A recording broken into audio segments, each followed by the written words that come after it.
এই ভিডিওটাতে বাংলার একটা প্র্যাকটিস সেট তৈরি করা হয়েছে।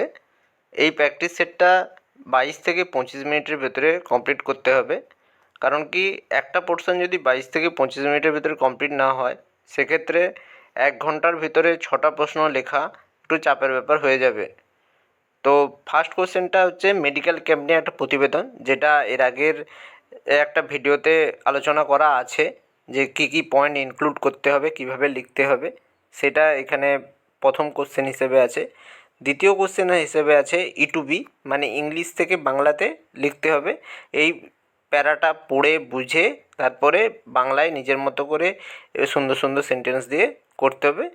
তো আছে men's insatiable hunger for knowledge makes him mobile, he is not satisfied until he unveils the unknown, twin is the purpose of earning knowledge, knowledge gives him joy and power, knowledge empowers him to face the challenges of life, knowledge emboldens him to bear with the stark realities of life with a calm of mind.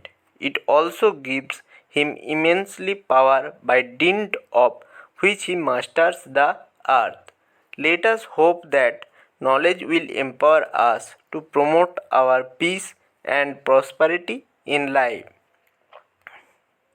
এর পরের প্রশ্ন আছে সারমর্ম বা সারসংক্ষেপ, যেটা এই প্যারাটা পড়ে এই প্যারাটাতে যত লাইন আছে তার 1/3 লাইনের ভেতরে কমপ্লিট করতে হবে, মানে কি বলতে চেয়েছে সেইটাকে লিখতে হবে।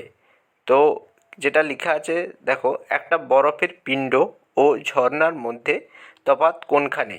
না, বরফের পিণ্ডের মধ্যে নিজস্ব গতি নেই, তাকে বেঁধে টেনে নিয়ে গেলে তবে সে চলে। কিন্তু ঝর্ণার যে গতি, সে তার নিজের গতি, সেজন্য এই গতিতেই তার ব্যাপ্তি, তার মুক্তি, তার সৌন্দর্য। এই জন্য গতিপথে সে যত আঘাত পায় ততই তাকে বৈচিত্র্য দান করে। বাধার তার গতি ক্ষতি নেই, চলায় তার শ্রান্তি নেই। মানুষের মনেও যখন রসের আবির্ভাব না থাকে, তখনই সে জড়পিণ্ড, তখন ক্ষুধা, তৃষ্ণা, ভয়, ভাবনাই তাকে ঠেলে কাজ করায়, তখন প্রতি কাজে পদে পদেই তার ক্লান্তি। সেই নীরস অবস্থাতেই মানুষ অন্তরের নিশ্চলতা থেকে বাইরেও কেবলই নিশ্চলতা বিস্তার করতে থাকে। তখনই তার মত যত খুঁটিনাটি, যত আচার বিচার, যত শাস্ত্র শাসন। মানুষের মন গতিহীন বলেই বাইরেও আষ্টেপৃষ্ঠে সে বদ্ধ। এই 3টে কোশ্চেনকে 22 থেকে 25 মিনিটের ভিতরে পুরো কমপ্লিট করতে হবে।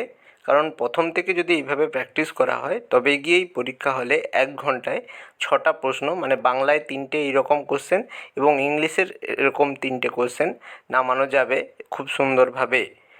সবাইকে বেস্ট অফ লাক। তোমাদের যদি কোনো সেন্টেন্স বুঝতে অসুবিধা হয় তাহলে নিশ্চয়ই কমেন্ট করবে, আর এরকম ভিডিও পেতে অবশ্যই চ্যানেলটা সাবস্ক্রাইব করবে। এরকম প্র্যাকটিস সেট ইংলিশেরও আসতে চলেছে শীঘ্রই। ধন্যবাদ।